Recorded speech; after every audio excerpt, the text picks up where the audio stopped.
সূৰ্য দেৱতাৰ খাও খাও মূৰ্তি উৎকট গৰমে দহিছে ৰাজ্যৰ লগতে মহানগৰীটো একেই গৰমৰ পৰা পৰিত্ৰাণ পাবলৈ ৰাইজে অৱলম্বন কৰিছে বিভিন্ন পন্থা উৎকট গৰমে জ্বলা-কলা খুৱাইছে ৰাজ্যবাসীক গৰমে অসহ্যকৰ কৰি তুলিছে মহানগৰবাসীৰ জীৱন যাত্ৰা গৰমত বৃদ্ধি পাইছে ৰোগৰ শংকা গুৱাহাটীত আজি পাৰাস্তম্ভ উঠিল ৩৬ ডিগ্ৰী চেলচিয়াছলৈ উৎকট গৰমে ৰাজ্যবাসীক জ্বলা-কলা খুৱাইছে গৰমৰ পৰা পৰিত্ৰাণ পাবলৈ ভিন ভিন পন্থা অৱলম্বন কৰিছে মহানগৰবাসীয়ে গৰমৰ পৰা পৰিত্ৰাণ পাবলৈ ব্যৱহাৰ কৰিছে বিচনী ফেন এচি একাংশই জিৰণি লৈছে গছৰ ছাট লগতে গ্ৰহণ কৰিছে বিভিন্ন প্ৰকাৰৰ শীতল পানীয় ডাবৰ দোকান আৰু শীতল পানীয়ৰ দোকানত গ্ৰাহকৰ ভিৰ বাঢ়িছে নেমু পানীটো বেছি চলি আছে মৌচুমীটো চলে কিন্তু নেমুটো অলপ বেছি চলে গৰম পৰিলে আৰু নেমু থেকৰা পুদিনা মিক্স কৰি বনাও হেতুৱে বেছি চলে আৰু কিন্তু আমাৰ কাৰণে ভালে দিয়কছো বাৰু গৰম পৰিলে আমাৰটো বিক্ৰী বেছি হয় ন উজনিৰ পৰা নামনিলৈ গৰমে জ্বলা-কলা খুৱাইছে জনসাধাৰণক ধুবুৰীটো অসহ্যকৰ গৰম বুধবাৰে পাৰাৰ স্তম্ভ ধুবুৰীত উঠিল ৩৬ ডিগ্ৰী চেলচিয়াছলৈ জুন মাহৰ প্ৰথম সপ্তাহতে উৎকট গৰমে দহিছে ৰাজ্যৰ বিভিন্ন প্ৰান্তৰ লগতে ধুবুৰীতো আজি দেখা গৈছে ৩৬ ডিগ্ৰী তাপমাত্ৰাত দহিছে ধুবুৰীবাসী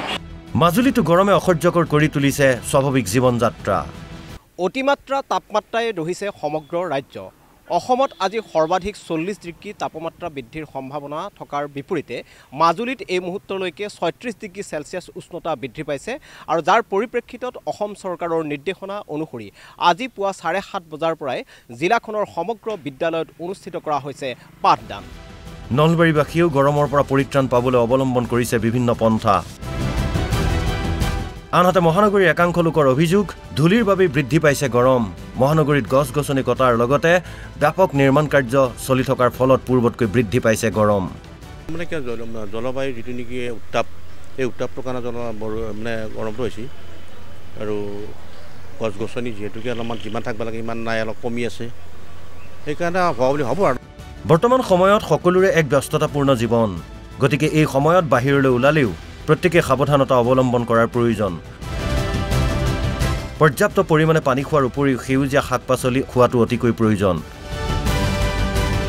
জ্বৰ উঠিলে সোনকালে নিৰাময় নাপালে কটন কাপোৰ ঠাণ্ডা পানীত ভিজাই হাত ভৰি মচি দিয়াৰ উপৰিও চিকিৎসকৰ পৰামৰ্শ ল'বলৈ আহ্বান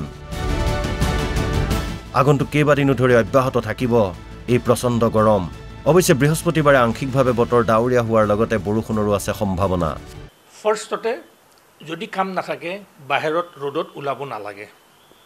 সেকেন্ডলি ৰ'দত যদি ওলাব লগা হয় যিসকল মানুহ অফিচত যাব লাগে বা বজাৰ কৰিব লাগে বা ডে ৱৰ্কিং কৰে বা স্কুলত যায় তেখেতসকলে কিন্তু নিজৰ বডিটো ভালকৈ কভাৰ কৰি থ'ব লাগে অৰ্থাৎ কটন বা লুজ কাপোৰ পিন্ধি পেলাই বডিটো কভাৰ কৰিব লাগে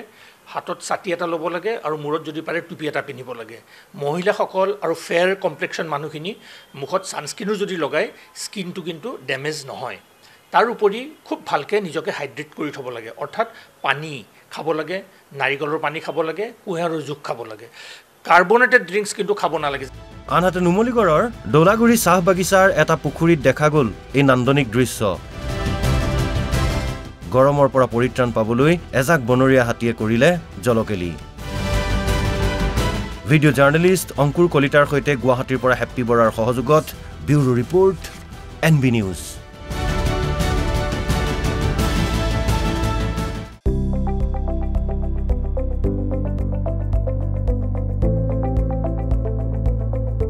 NB নিউজ সহজ সৰল ভাষাত নৱভাৰতৰ কথা